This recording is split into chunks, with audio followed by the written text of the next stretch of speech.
Bismillahirrahmanirrahim. Donc, on va traiter maintenant l'exercice 2. Donc, sachant que déjà, on a fait l'exercice 1 qui a traité les équations du second degré et une inéquation du second degré avec le tableau ci. Maintenant, donc, on va faire un autre exercice qui traite la fonction homographique, mais cet exercice, il traite la fonction ax carré plus bx plus c.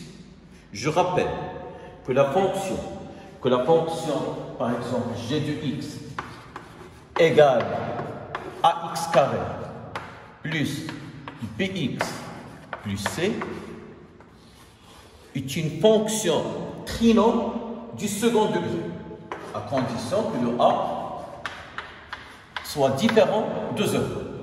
Alors, la monotonie de cette fonction que vous avez vue en tronc commun, que sa monotonie elle est obtenue à partir du signe de a. Du moment où le a est positif, donc la fonction elle est décroissante puis croissante. Et si a est négatif, la fonction elle est croissante puis décroissante. Donc on va voir tout ça dans l'exercice suivant. Alors, je vais lire l'exercice. On considère la fonction numérique f à variable réelle x définie par f de x égale 4 moins x au carré. Donc, je vais écrire f de x égale 4 moins x au carré. Alors, la première question, étudier la parité de f. Étudier, donc je souligne la parité de f.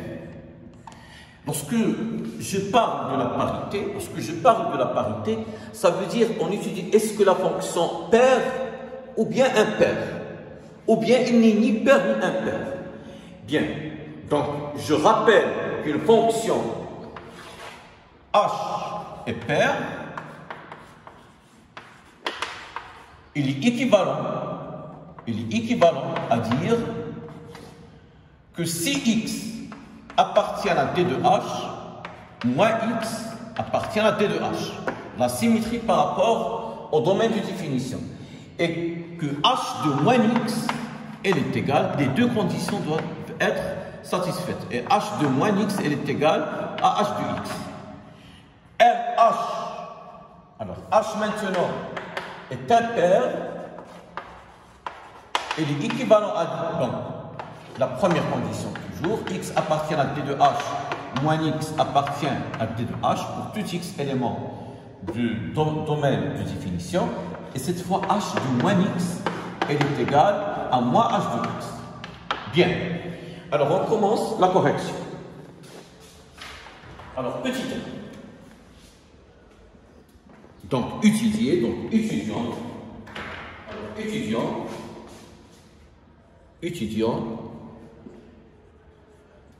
Étudions la parité de f. Donc, implicitement, on est obligé de déterminer le domaine de définition de la fonction f. Alors, on a, ça veut dire, ce sont les hypothèses. On a f de x, elle est égale à 4 moins x au carré. C'est parce que f de x est égal à 4 moins x carré, ça veut dire que c'est une fonction polynôme. Et vous avez vu l'année précédente, que le domaine de définition de toute fonction polynôme, c'est moins l'infini plus l'infini. Et on a dit, donc, au niveau du domaine de définition, la contrainte s'impose lorsque il y a une fraction ou bien lorsqu'il y a une racine carrée. Du moment où il y a une fraction, il faut que le dénominateur soit non nul. Ici, il y a une racine carrée. Il faut ce qui est à l'intérieur de la racine doit être supérieur ou égal à 0. Donc, on a f de x égale 4 moins x carré. Donc df, elle est égale à r, qui est égal à moins l'infini plus l'infini. Voilà. C'est le domaine de définition de la fonction f. Et c'est parce que, donc, pour tout x, voilà la première condition. Donc, pour tout x, élément de D de F, c'est parce que DF égale R. Son opposé, il appartient à D de F. Alors, d'autre part, F de moins X,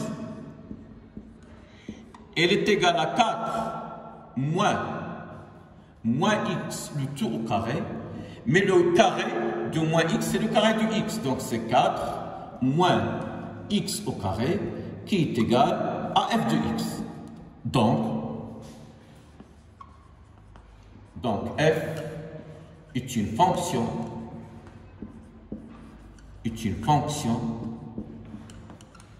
paire. Voilà. Donc on a terminé la première question. La deuxième question, bon, comme j'ai rappelé tout à l'heure, elle est dépendante du signe de A. Si A est positif, elle est décroissante puis décroissante. Et l'extrémum, c'est alpha, bêta. Alpha avec alpha, c'est moins B sur 2A. Et bêta, c'est F de moins B sur 2A. Mais si A est négatif, elle est croissante puis décroissante. Alors, petit 2. Alors, petit 2, petit A. Je vais utiliser le couleur pour bien maîtriser ceci. Alors, on a F de X égale 4 moins X au carré. Alors, vous avez vu en troisième année collège que le A moins B, il est égal à A plus moins B. Donc, je peux écrire ceci sous cette forme, c'est 4 plus moins,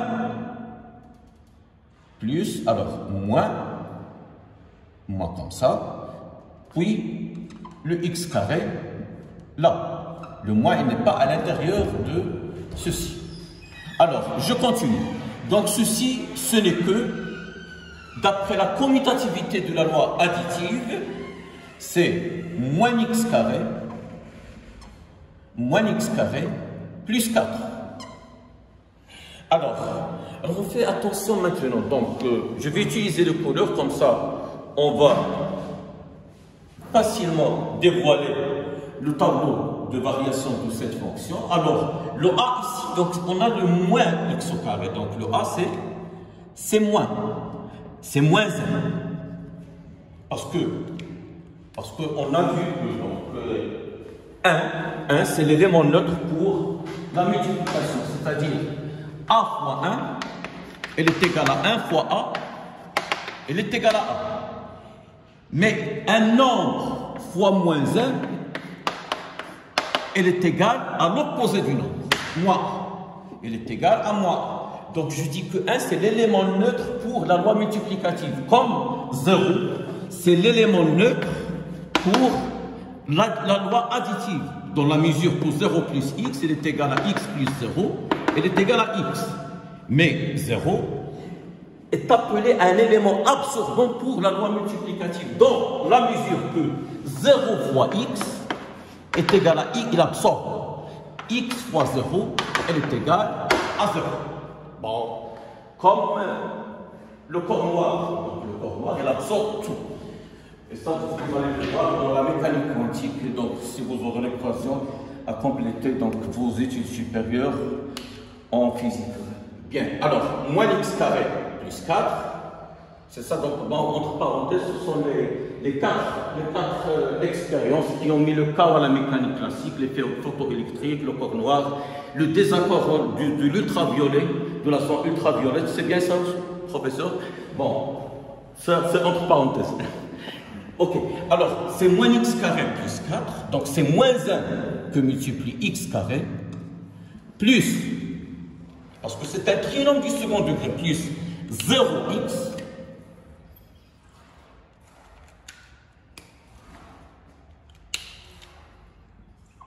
alors, plus le c ce n'est que 4. Voilà. Donc A, B, C. C'est un trinôme, le préfixe tri, ça veut dire qu'il y a 3 termes. Même si ici c'est 0, même je vais mentionner aussi. Lorsque je parle, il faut assurer seulement que le a doit être différent de 0. La fonction p de x est égale à 3x carré. Il ne contient qu'un seul terme, mais elle est appelée un trinôme du second degré avec ceci, ça s'écrit, c'est 3x carré plus 0x plus 0. Il contient un seul terme, mais elle est appelée un trinôme du second degré. D'accord? La condition nécessaire, il faut que le coefficient de x carré doit être différent de 0. Alors, je continue. Vous avez vu, donc, la fin du tronc commun, le chapitre 2, que si le A, il nous dévoile donc le tableau de variation de la fonction. C'est parce que le A est négatif, donc le tableau de variation est le suivant. Alors là c'est x, là c'est f de x, la droite inachevée moins l'infini plus l'infini qui est le domaine de définition. Alors, on pose ici le moins p sur 2a. Le moins p sur 2a, ici le a c'est moins 1, le b c'est 0 et le c c'est 4. Moins p, donc c'est 0. Et 0 sur un nombre, c'est 0 sur un nombre différent de 0, parce que 0 sur 0, c'est une forme indéterminée, mais 0 sur moins 2, c'est 0. Donc, ici, il y a 0. Et c'est parce que le a est négatif que la fonction, elle est croissante ici, et elle est décroissante là. Là, c'est le alpha, et là, c'est le bêta. Le alpha, c'est moins p sur 2a. Et l'image de 0 par la fonction f, alors f de 0, c'est 4 moins 0 au carré qui est égal à 4. Voilà. Et on a répondu maintenant à la question petit a. Petit b, donc, c'est trivial. Parce que là, c'est un extrémement, c'est un maximum. Voilà, le 4, c'est un maximum de la fonction f. Qu'on va le voir clairement, ça va sauter aux yeux. Donc, ça saute aux yeux que dans la courbe, c'est une parabole. Donc, il y a le maximum, c'est 4. Bien, alors, d'après. Alors, parce que la nature de la question, la nature de la réponse dépend du style de la question, parce que c'est une déduction. En déduit, c'est pas montré, c'est pas dressé, c'est une déduction. Donc, d'après, ce qui précède d'après, alors, d'après le tableau de variation, de f, alors, la fonction admet,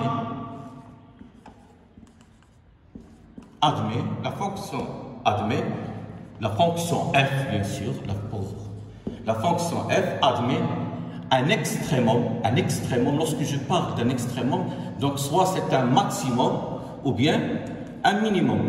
Et c'est parce que 4 il est là, donc c'est un maximum, un extrémum qui est un maximum au point. Lorsque je dis un point, je ne dis pas 4 parce qu'un point du plan, il y a l'abscisse et l'ordonnée, donc de coordonnées 0,4.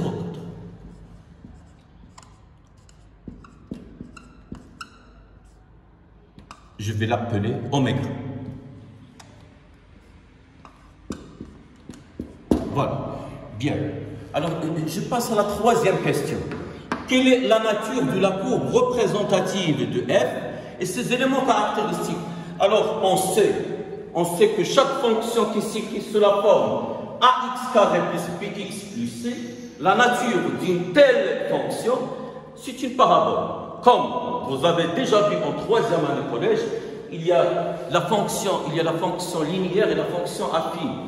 Et les deux représentations, ce sont des droites. L'une passe par l'origine et l'autre, elle passe par donc l'origine, l'abscisse à l'origine qui est donc 0p. C'est parce que une c'est ax et l'autre c'est ax plus p. Alors maintenant, c'est l'année précédente, c'est-à-dire en tronc commun, vous avez vu qu'on a deux fonctions. La fonction ax carré plus px plus c, l'allure de la fonction c'est une parabole, et l'autre c'est la fonction homographique, c'est ax plus p sur cx plus t qui est une hyperbole et qui admet bien sûr ses éléments caractéristiques. Alors, donc petit 3, Donc, je ne fais que faire un petit rappel de ce que vous avez déjà vu. D'accord? Alors, petit 3, pour rafraîchir un petit peu votre mémoire. Alors, petit 3, la nature. Ouais. Alors, la nature de CF est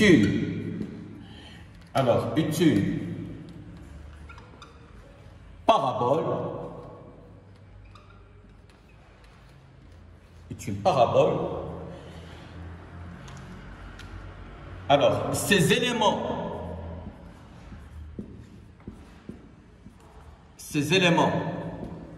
caractéristiques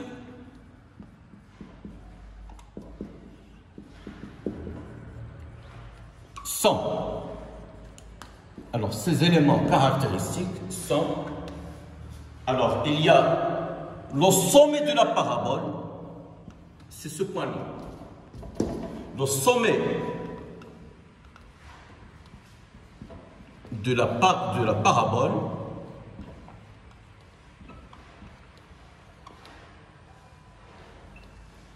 oméga 0,4. C'est ça, 0,4. Et puis, il y a l'axe de symétrie. Il représente un axe de symétrie qui est tout simplement l'axe des ordonnées vu la parité de la fonction. Donc l'axe, c'est moins p sur 2. Alors l'axe de symétrie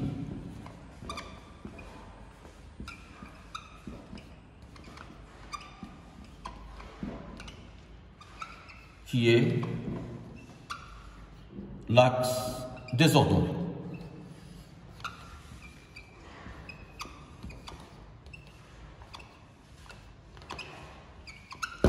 Bien. Alors,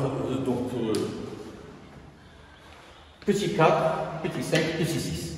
Bon, je vais tout simplement vous dire que le chapitre des fonctions, il est très important dans la mesure qu'en bac 2, avec les suites, il est noté sur 60%, vu donc l'importance des fonctions.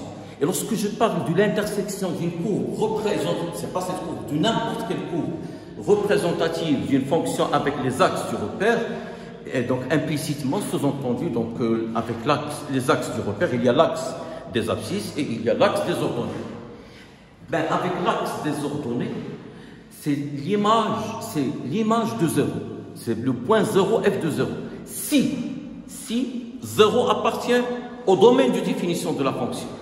Parfois, il n'y a pas une intersection avec l'axe des ordonnées. Par exemple, la fonction 1 sur x, la fonction 1 sur x il est défini uniquement sur R étoile. Et il n'y a pas une intersection avec l'axe des ordonnées parce que 0 n'appartient pas au domaine de définition de cette fonction. Et puis l'intersection avec l'axe des abscisses, il faut tout simplement résoudre l'équation f de x égale 0.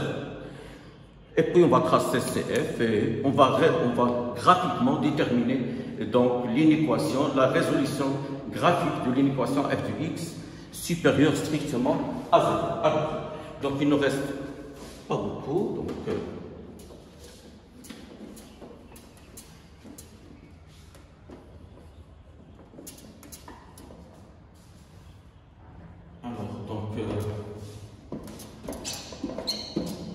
petit 4.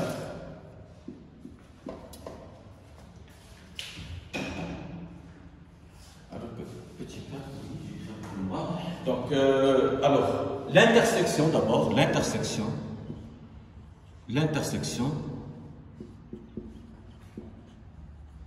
de CF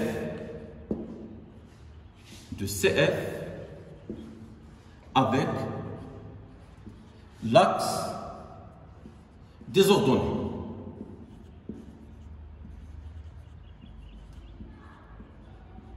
Avec l'axe des ordonnées. Voilà. Alors, on a, tout simplement, on a f de x, je vais écrire, on a, c'est les hypothèses, ce sont les données. On a f de x égale 4 moins x au carré. La variable réelle, c'est x. F de m, c'est 4 moins m carré. F de 0, c'est 4 moins 0 au carré. Donc, f de 0, elle est égale à 4 moins 0 au carré qui est égal à 4. D'où il en résulte que CF inter l'axe des ordonnées OY, c'est tout simplement le point 0, 4. Alors, maintenant, l'intersection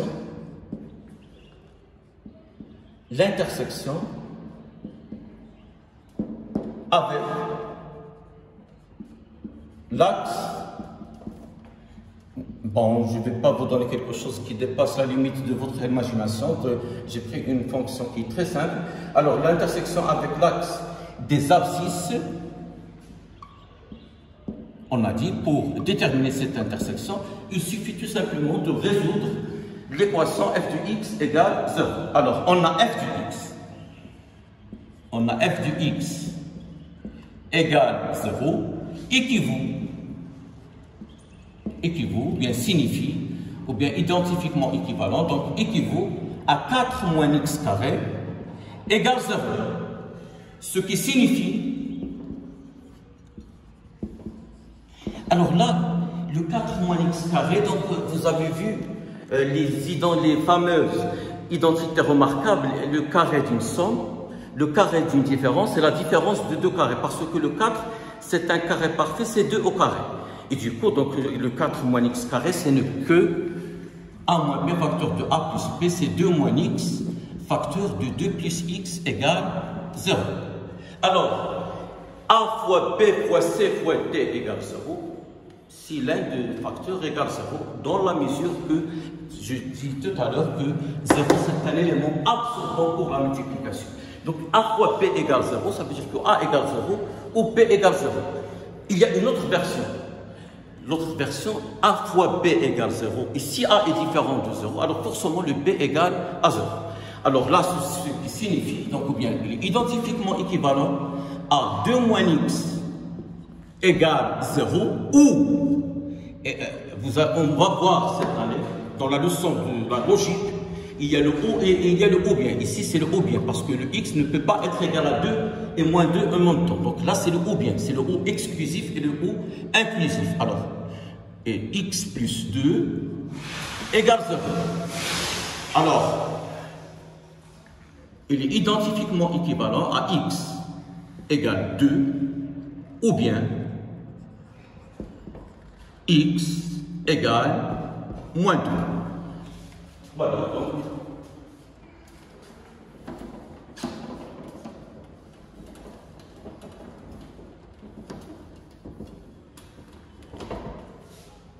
Voilà.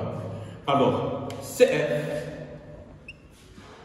inter, cette fois, l'axe des abscisses au x, c'est la paire, c'est les deux points, moins 2, 0 et 2, 0. Voilà. Maintenant, je vais tracer dans un repère orthonormé. Je rappelle qu'un repère orthonormé, normalement, c'est un repère orthonormé, ça veut dire qu'elle est orthogonale. Orthogonale, ça veut dire que l'axe des abscisses est perpendiculaire à l'axe des ordonnées. Normé, ça veut dire que OI égale la même échelle, OI est égal à OJ est égal à 1. Lorsqu'elle est orthogonale et normée, on l'appelle dans un repère orthonormé. Donc on va tracer ici.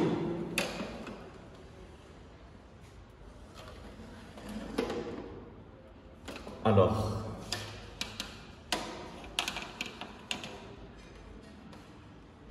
voilà, donc je vais prendre une échelle convenable.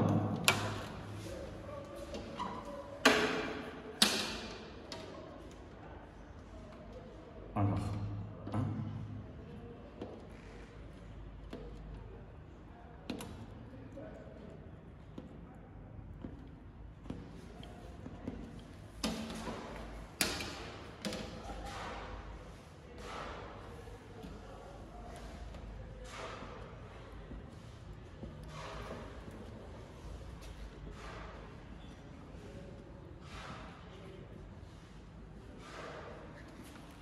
Bien. Je commence par l'intersection de de CF avec les axes de repère. On a dit qu'il coupe l'axe des ordonnées au point d'abscisse 0 d'ordonnée. Le voilà. Il coupe l'axe des abscisses moins 2, 0 et 2, 0. C'est parce que la fonction, elle est paire. On voit clairement que f de moins 2 est égal à f de 2. Et que cet axe représente un axe de symétrie. Alors, c'est parce que la fonction, elle est paire, que je trace sur donc, un domaine d'étude. Et je déduis l'allure de la courbe par la symétrie axiale parce que la fonction, elle est paire. Si elle est impaire, je trace toujours dans le domaine d'étude, mais l'allure de la courbe, elle est déduite par une symétrie, cette fois symétrie centrale. Mais là, c'est une symétrie axiale. Donc l'axe de symétrie, c'est l'axe des ordonnées.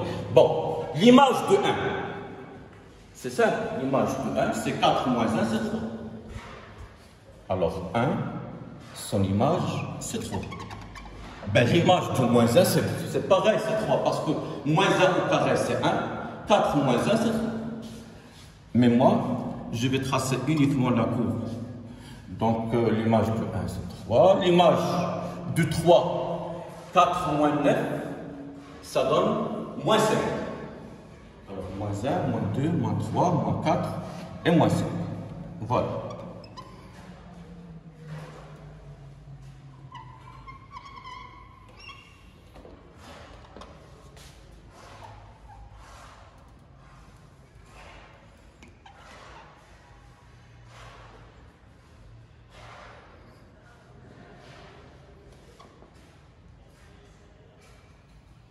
Voilà.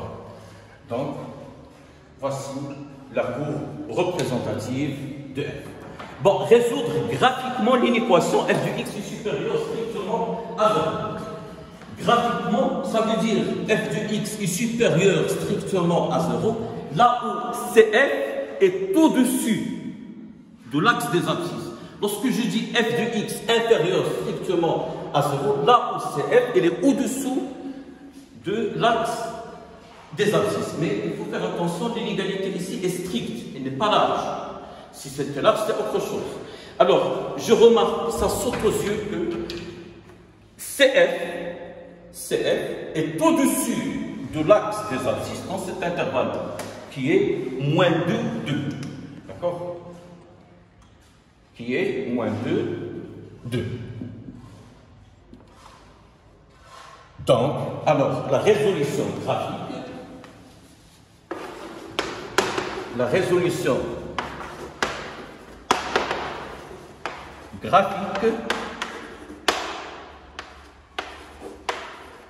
de f de x est supérieur strictement à 0. Alors, je fais un détail. CF est au-dessus. Au-dessus, c'est en haut. Est au-dessus, au-dessous, c'est en haut. Au-dessus de l'axe des abscisses,